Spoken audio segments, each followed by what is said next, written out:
Fakir fukaranın da dik başlarına da seyrettim onların savaşlarına. Ay.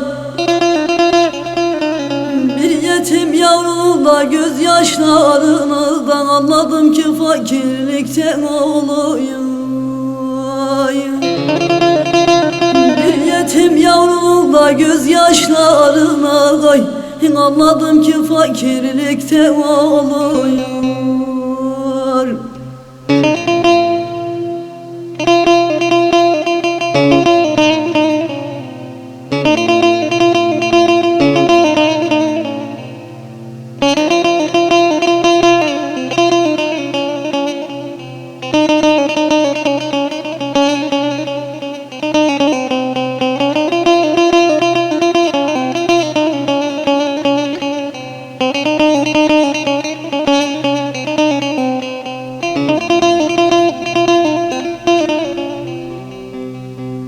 Komşu kapısını da usulca vurdum. Aç mıdır tok mudur gizlice sordum.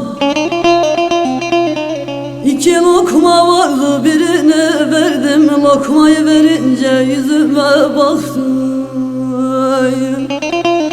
İki lokma vardı birine verdim. Lokmayı verince yüzüme baktı.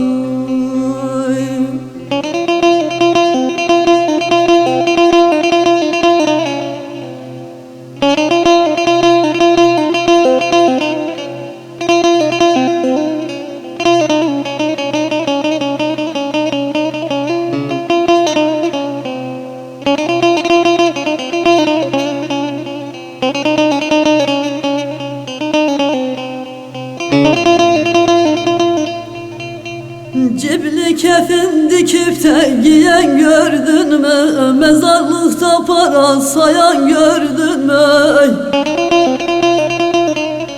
Dünya sofrasında da doyan gördün mü? Dünyada doyulmaz kime ne diyeyim? Dünya sofrasında da doyan gördün mü? De dünyada doyulmaz kime ne diyeyim?